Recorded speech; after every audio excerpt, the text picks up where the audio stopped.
Hello everybody, welcome to this new lecture in the mathematical physics series. हम लोग Laplace transform को study कर रहे थे और उसमें फाइनली अब हम लैप्लास ट्रांसफॉर्म का एप्लीकेशन और उसमें भी डिफरेंशियल इक्वेशन सॉल्यूशंस पे कंसंट्रेट कर रहे थे। तो टुडेज़ जो हमारा लास्ट लेक्चर होने वाला है लैप्लास से रिलेटेड डिस्कशंस पे, Laplace transform, inverse and all those things, उसमें अगेन हम एप्लीकेशन से ही कंटिन्यू करेंगे और एप्लीकेशंस में भी अगेन हम डिफरेंशियल इक्वेशन के सॉल्यूशन देख रहे हैं। बट जो हमने लास्ट लेक्चर में हमने डिफरेंशियल इक्वेशन देखी थी जिनको हमने लैप्लास ट्रांसफॉर्म से सॉल्व किया था, वो थी ऑर्डर डिफरेंशियल इक्वेशंस, ओके, और जिसमें कांस्टेंट कोफिशिएंट्स थे। तो कांस्टेंट कोफिशिएंट के केस में हुआ क्या था, डिफरेंशियल इक्वेशन को आप लैप्लास ट्रांसफॉर्म करते हैं तो वो सिंपली एक एल्जेब्रिक इक्वेशन में कन्वर्ट हो जाती है। तो एस स्पेस में solution very simple algebraic equation solve करके निकल जाता है और बाकी फिर आप इन्वर्स ट्रांसफॉर्म करके वो कर सकते हैं। तो आज हम एक दूसरा एग्जाम्पल देखते हैं। मैं सीधे एग्जाम्पल से इसको समझना ज़्यादा आसान होगा। एक इक्वेशन आपको गिवन है, ओके, इसमें एफ डबल डैश है, एफ डैश है, F is some function of T, मैंने यहाँ पे स्पेसिफिकली नहीं लिखा है, F is function of T, ठीक है, टी डोमेन में हम हैं। मैं अगेन रिमाइंड कराना चाहूँगा, हो सकता है आपको जो प्रॉब्लम यूजुअली दी गई हो उसमें Y as function of X या वो दिया होगा, तो आप अप्रोप्रिएट वेरिएबल्स का नाम आप चेंज करके आपको वर्क करना है कि प्रैक्टिस हो जानी चाहिए, ओके। हम एक्सक्लूसिवली इनिशियल स्पेस को टी स्पेस लिख रहे हैं और ट्रांसफॉर्म्ड स्पेस को S space, so you must be familiar with, okay, get familiar with other notations as well. लेकिन यहाँ पे जो है ये एफ डबल डैश या एफ, ये इनके साथ जो टर्म मल्टीप्लाइड है ये खुद टी का फंक्शन है। वेरिएबल कोफिशिएंट का यही सेंस है।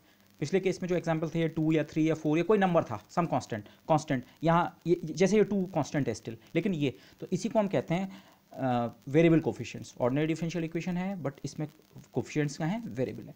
तो इसको सॉल्व करने के लिए भी लाप्लास मेथड अप्लाई किया जा सकता है। बस यहाँ पे डिफरेंस क्या होता है जो आप देखेंगे आगे, एस स्पेस में जो इक्वेशन मिलती है स्टिल वो डिफरेंशियल इक्वेशन ही बनती है, बट वो डिफरेंशियल इक्वेशन डेफिनेटली इससे सिंपलर होगी, ओके। तो without much ado let's do the problem, तब आप समझ पाएंगे आइडियाज मोड कि आपको एक डिफरेंशियल इक्वेशन दे रखी है, T F double dash plus 2 F dash plus T F equal to 0, और दो कंडीशंस आपको दे रखी हैं, एफ नॉट इक्वल टू 1 और F pi equal to 0, okay. Function की वैल्यू, उसके डेरिवेटिव की वैल्यू नहीं दे रखी है, फंक्शन की वैल्यू 2 पॉइंट्स पे, 0 और पाई पे। तो यहाँ पे आपको जो प्रॉपर्टी ध्यान रखनी है, क्योंकि अगर ये केवल कोई कांस्टेंट होता और एफ डबल डैश का लाप्लास ट्रांसफॉर्म आप लेते, तो एफ डबल डैश का लाप्लास ट्रांसफॉर्म कुछ इस तरीके का होता है। ये एक्सप्रेशन जो मैंने यहाँ पे लिखा हुआ है, यू नो दिस, ये हमने पीछे यूज़ किया था। वैसे भी आपको इस तरह की टेबल अपने दिमाग में जो बैठा के रखनी है, मैंने पहले ही कहा है, सेकंड डेरिवेटिव होता है, okay.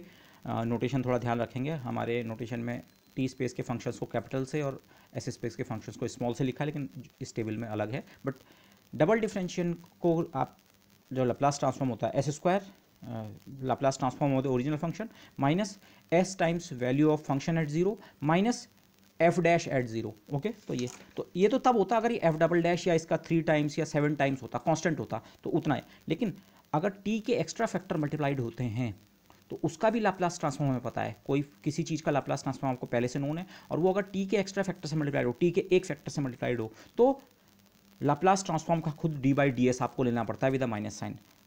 For Laplace transform multiplication by T is equivalent to minus D by D S in S space, ये आपको करना पड़ता है। तो ये जो एडिशनल टी का फैक्टर यहाँ पे मल्टीप्लाइड है, एफ डबल डैश का लाप्लास ट्रांसफॉर्म जो भी होता है, जो कि इतना है खुद, ये सीधे यहाँ आप एफ एस नहीं लिखेंगे, ये एफ डबल डैश का लाप्लास ट्रांसफॉर्म है जो कि इतना होता है। एक प्रॉपर्टी इसके लिए यूज़ की, और खुद ये टी के फैक्टर का लाप्लास ट्रांसफॉर्म इनकॉर्पोरेट करने के लिए minus D by D S. इसी के बजाय अगर टी स्क्वायर होता, माना ये टी स्क्वायर के फैक्टर से मल्टीप्लाइड होता, वेरिएबल कोफिशिएंट टी स्क्वायर होता, तो यहाँ आप डी बाई डी एस 2 बार ऑपरेट करते, minus D by D S 2 बार ऑपरेट करते, 2 बार में माइनस साइन खत्म हो जाता, डबल डिफरेंशिएशन आपको करना पड़ता। बट मैंने ये वाला एग्जाम्पल लिया है, ओके। तो इसका इस टर्म का लाप्लास ट्रांसफॉर्म अपने आप इतना है, एफ डबल डैश का ये कर्ली ब्रैकेट के अंदर, और उसके बाद टी के कारण एक minus D by D S, फिर 2 एफ डैश, ट्वाइस तो कांस्टेंट है इसलिए यहाँ इस तरह की चीज़ नहीं होगी, एक्स्ट्रा डिफरेंशिएशन नहीं आएगा, बट 2, और अगेन एफ डैश का जो लाप्लास ट्रांसफॉर्म है, डेरिवेटिव का Laplace transform, again this property S Laplace transform over the original function minus जो टी स्पेस वाला फंक्शन है उसकी वैल्यू 0 वाले पॉइंट पे कितनी होती है, f0, ओके। दिस, इस बारे में थोड़ा केयरफुल रहिएगा, ओके।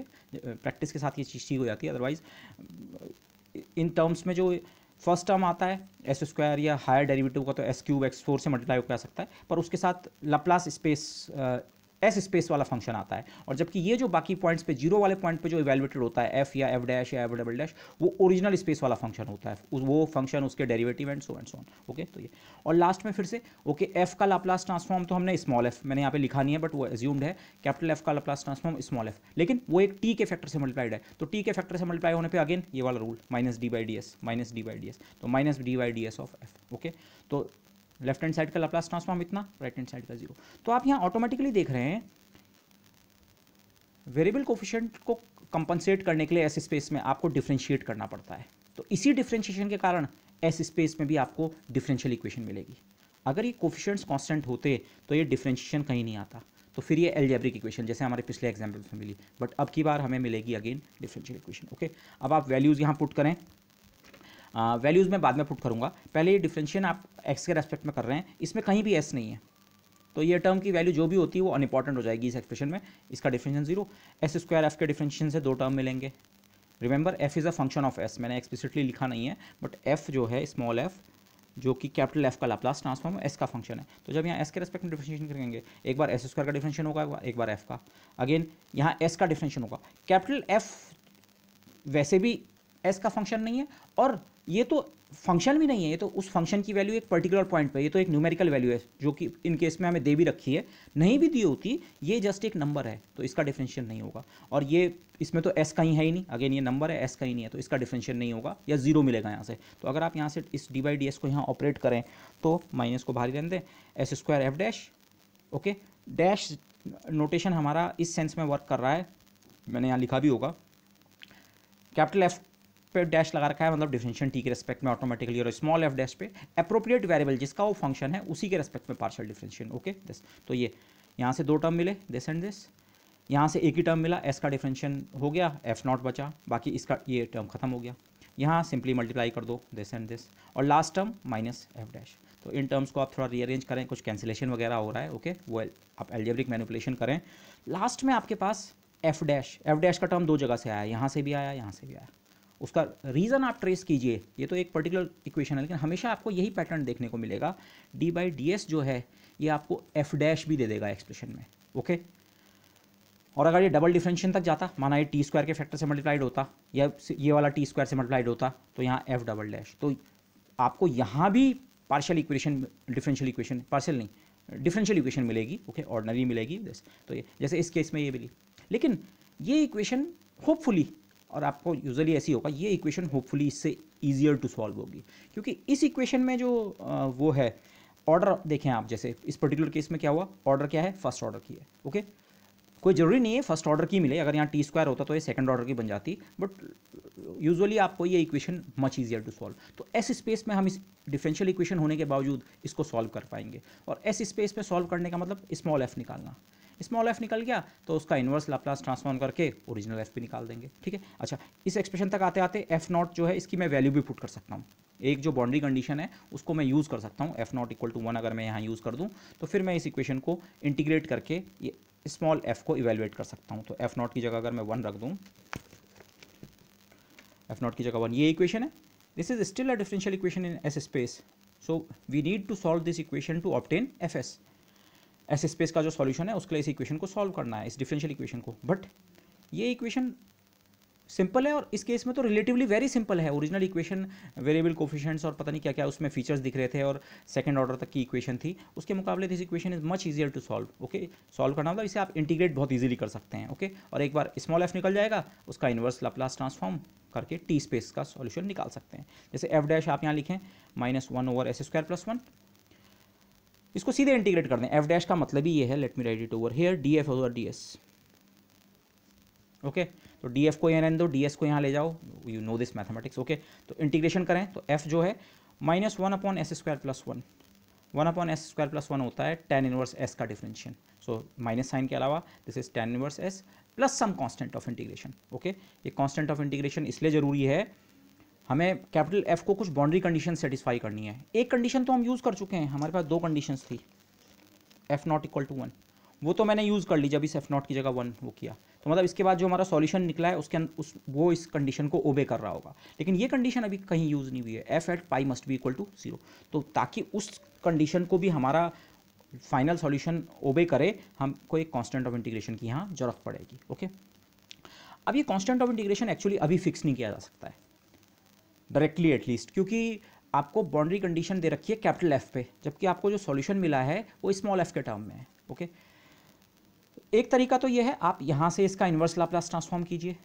स्मॉल एफ का, और फिर जो कैपिटल एफ निकले उस पर बाउंड्री कंडीशन अप्लाई कर दीजिए कि F at pi must be equal to 0 या जो भी कंडीशन है। लेकिन यहाँ पे एक ट्रिक एक्चुअली थोड़ा सी हेल्प करती है। अब ये ट्रिक है, ये ऐसा नहीं कि हर केस में इस तरह का वो करेगा, पर एक आर्ग्यूमेंट यहाँ पे हम दे सकते हैं। माना एफ एस का सॉल्यूशन ये हमें ऑब्टेन हो गया।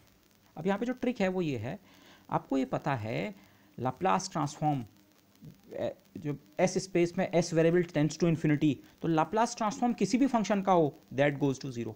ये हमने लाप्लास ट्रांसफॉर्म की जनरल प्रॉपर्टीज़ में स्टडी किया था। ओके, e⁻st के डैम्पिंग फैक्टर के साथ मल्टीप्लाई करके वो करते हैं। अगर s को आप इन्फिनिटली लार्ज बना रहे हैं तो डैम्पिंग ज़्यादा और ज़्यादा और ज़्यादा हो रही है। तो s tending to infinity limit में कोई भी फंक्शन से आप स्टार्ट करें, उसका लाप्लास ट्रांसफॉर्म जो होता है वो टेंड्स टू 0। ओके, तो इस कंडीशन को अगर यहाँ यूज़ करें तो आप c को यहाँ पे की वैल्यू निकाल सकते हैं। ओके, s की जगह इन्फिनिटी रखा तो लाप्लास ट्रांसफॉर्म जो भी फंक्शन होगा उसका 0 होना, तो 0 equal to minus tan plus C, और टेन इनवर्स इन्फिनिटी होता है π/2। ओके, प्रिंसिपल वैल्यू अगर पिक करूँ तो ये, तो यहाँ से c की वैल्यू π/2 फिक्स हो गई। ओके, ये एक ट्रिक से हमने पता कर लिया, मुझे जो गिवन बाउंड्री कंडीशन थी उसकी ज़रूरत नहीं पड़ी, उसके बिना भी मैं आंसर निकाल पाया। ओके, तो c की अगर मैं यहाँ वैल्यू रख दूँ तो एफ एस इतना आ गया। ओके, वैसे प्रॉब्लम इस समय भी थोड़ा इन्वॉल्व है, एक्चुअली इन्वॉल्व किस सेंस में है, अब आपको इसका इन्वर्स लाप्लास ट्रांसफॉर्म निकालना है। इन्वर्स लाप्लास ट्रांसफॉर्म हम हमेशा ट्रिक मेथड से निकाल रहे हैं।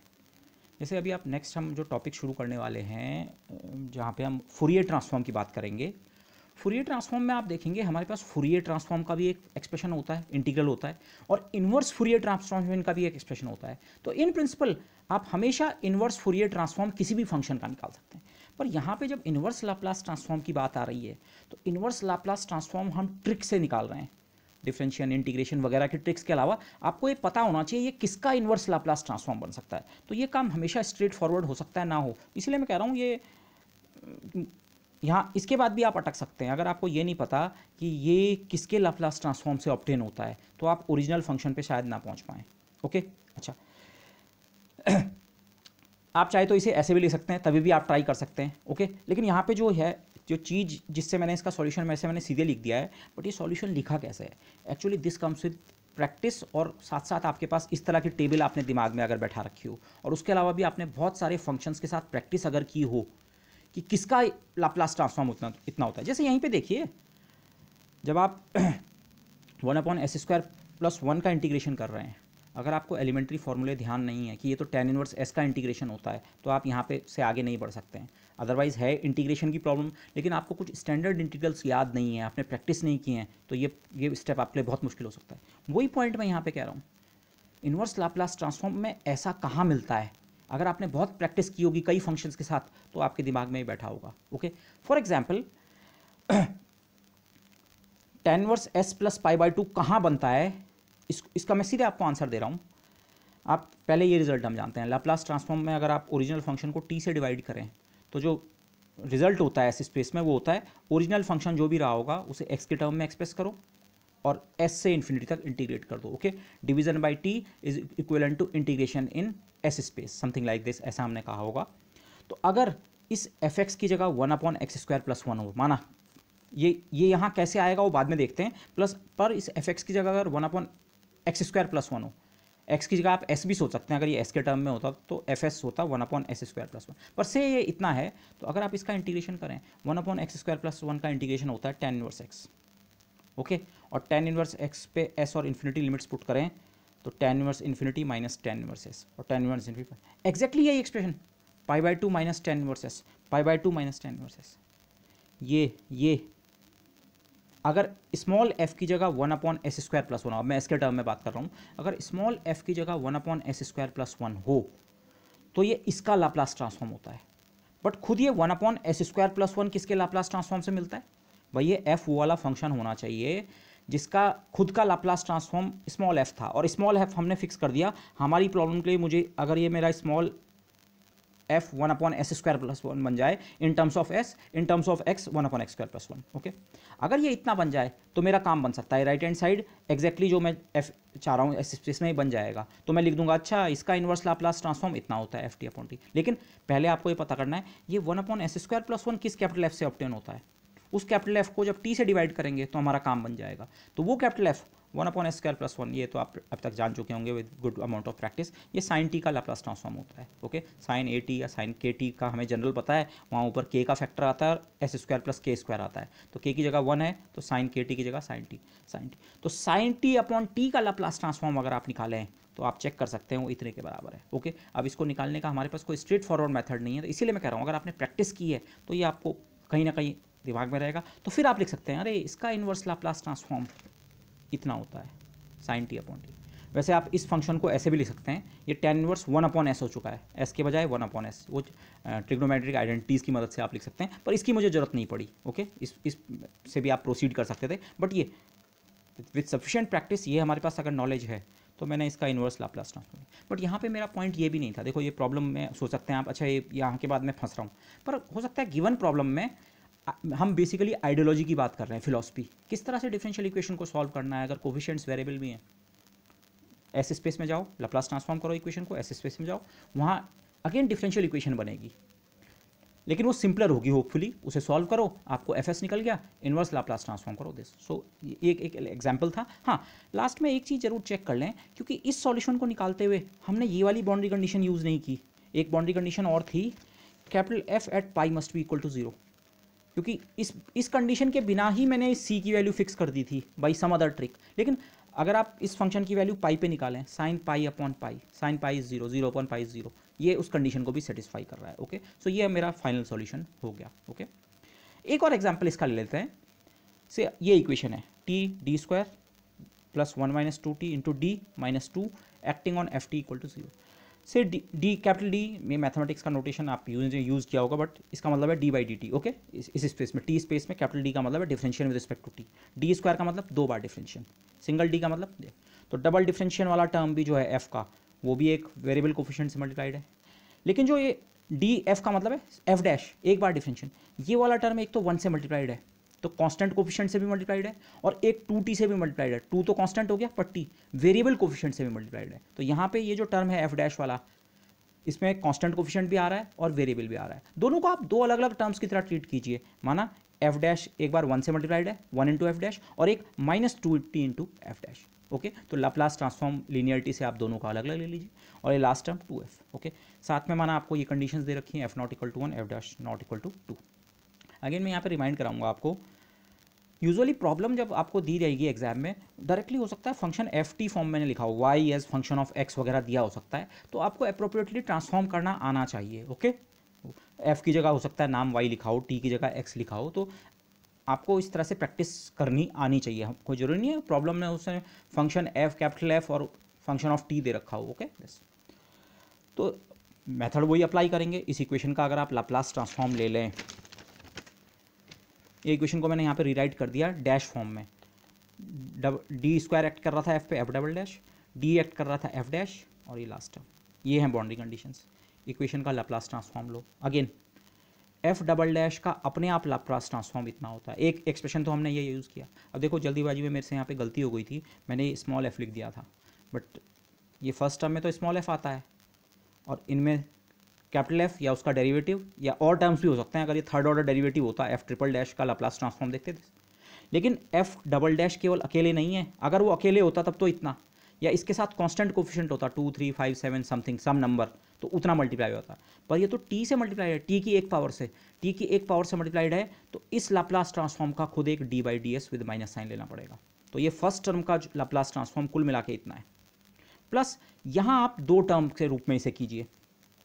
f' का लाप्लास ट्रांसफॉर्म ये होता है sf minus capital F at 0। Okay, ये f' का जब ये 1 से मल्टीप्लाइड है, 1 एक कांस्टेंट है, तो 1 टाइम्स दिस, 1 टाइम्स f' वाला जो टर्म है, ये उसका लाप्लास ट्रांसफॉर्म है। 1 कांस्टेंट की तरह लीनियरिटी के कारण, और f' का लाप्लास ट्रांसफॉर्म ये। लेकिन जब -2t f' का लाप्लास ट्रांसफॉर्म लेंगे, -2 तो कांस्टेंट आ गया, एफ डैश टी का लाप्लास ट्रांसफॉर्म ये जो यहाँ था वही, लेकिन यहाँ इस टर्म में एक टी का फैक्टर एक्स्ट्रा मल्टीप्लाइड है, और टी का एक्स्ट्रा फैक्टर अगर टी स्पेस में मल्टीप्लाइड हो तो आपको minus D by D S operate करना पड़ता है। ओके दिस, तो यहाँ पे आप ये डिफरेंस क्लियरली देख लीजिए, 1 और 2 का अंतर तो ये रहा, वो नहीं, लेकिन ये टी से मल्टीप्लाइड था, ये विदाउट टी था, तो यहाँ एक डी बाई डी एस इस पर एक्स्ट्रा अप्लाई हुआ। ये एफ डैश के कारण आए हैं और ये टी के कारण। ओके और लास्ट टर्म सिंपली 2 और इसका लाप्लास ट्रांसफॉर्म, अगेन ये इंप्लाइड है, ये आपको वैसे लिखना चाहिए कि माना कैपिटल एफ का लाप्लास ट्रांसफॉर्म स्मॉल एफ है। ओके तो ये बन गया। अब आप डिफरेंशियल को यहाँ अप्लाई कीजिए, एस का function D by D S से 2 टर्म मिलेंगे। ये F0 कांस्टेंट है, इनफैक्ट मुझे इसकी वैल्यू दे रखी है, पर ये वैल्यू मैं बाद में रखूँगा, बट ये एक नंबर है, इसका डिफरेंशियल नहीं होगा। ठीक है, और ये तो कांस्टेंट है, इसका डिफरेंशियल आपको 0 देगा। यहाँ तो मल्टीप्लाई करना है, यहाँ डी बाई डी एस इस पर ऑपरेट होगा, एस और एफ बी एस का फंक्शन है, 2 टर्म्स मिलेंगे, और ये कांस्टेंट है इस समय। ओके तो इसका डिफरेंशियल नहीं होगा। यस, तो अगर आप ये सारे इक्वेशन से टर्म्स कलेक्ट करें अलग अलग अलग अलग, ओके वो नॉर्मल अलजेब्रा और वो है सिंपल डिफरेंशियल, तो फाइनली आपको ये इक्वेशन मिली। जैसे इस केस में अगेन आपको डिफरेंशियल इक्वेशन मिल रही है, बट आप देख रहे हैं differential equation again first order की है, एफ डैश। ओके वो उसका रीज़न अगेन कोई जरूरी नहीं है फर्स्ट ऑर्डर की मिले, अगर ये टी स्क्वायर या टी क्यूब होते तो ये सेकंड और थर्ड ऑर्डर की भी मिल सकती हैं, ज़्यादा इन्वॉल्व भी हो सकती हैं, बट यूजुअली जिस लेवल तक हम डील कर रहे हैं हमारे लिए ये एस स्पेस में ये इक्वेशन क्या बन रही है, सिंपल इन द सेंस, किस सेंस में, इस इक्वेशन को आप रीअरेंज करें तो this is see the steps yourself, ये इक्वेशन सिंपली ये बन रही है लास्ट में, F dash upon F is equal to -1 upon S upon 2। F dependent variable है, एस इंडिपेंडेंट वेरिएबल है, या अगर एक्सप्लिसिटली आप इसे D F upon D S form में लिखें, एफ डैश की जगह D F upon D F यहाँ और डी एस मैंने राइट हैंड साइड में ले गया, तो इक्वेशन के दोनों साइड्स को आप इंटीग्रेट कर सकते हैं। Okay very simply, D F upon F का इंटीग्रेशन लॉग एफ, और ऐसे ही राइट हैंड साइड, बल्कि दोनों टर्म्स को एक तरफ ले आओ, इसे प्लस करके राइट हैंड साइड में 0 कर दो, ये भी लॉग है, लॉग ऑफ एस माइनस 2 का है इसका इंटीग्रेशन जो है, तो log S minus 2 log natural. Okay और राइट हैंड साइड में भी कांस्टेंट को मैंने सी ना लिख के लॉग नेचुरल सी डैश लिखा। Okay some constant C dash क्यों, क्योंकि अब थोड़ी देर बाद सी डैश को हम रिप्लेस कर देंगे बाय अदर कांस्टेंट।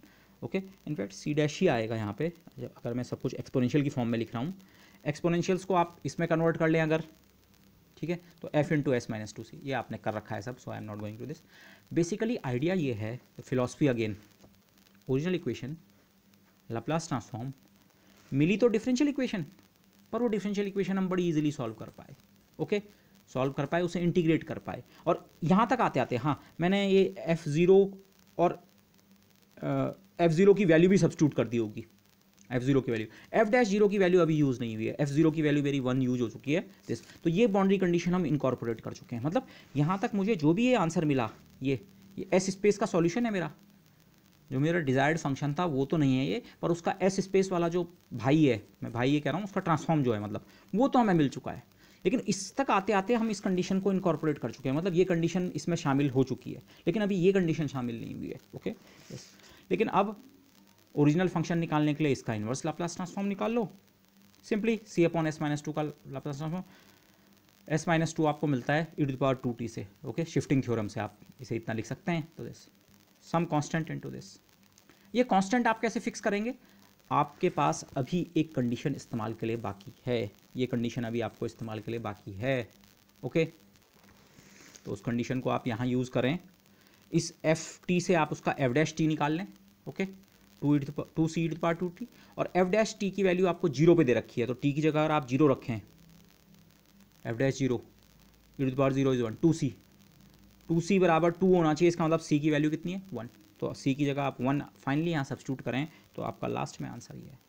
लेकिन मैं आपको सजेस्ट करूँगा कभी भी आप इस तरह से या कभी भी डिफरेंशियल इक्वेशन का सॉल्यूशन निकालते हैं, साइड में चेक जरूर कर लीजिए कि वो जो आपको इक्वेशन दी गई थी और जो बाउंड्री कंडीशंस दी गई हैं उन सबको सेटिस्फाई कर रहा है। ओके जैसे e to the power 2t को इस इक्वेशन में आप सब्स्टिट्यूट करके चेक कर सकते हैं, आप खुद चेक कीजिए। ओके ये इस इक्वेशन को सेटिस्फाई करना चाहिए, और e to the power 2t जो है फंक्शन, उसकी वैल्यू अगर 0 पे निकालें तो 1 बनती है, और उसके डेरिवेटिव की वैल्यू भी आप निकालें 0 पे तो 2 बनती है, तो ये सारी कंडीशंस आप जरूर चेक कर लें विच होल्ड्स, तो ये ओके।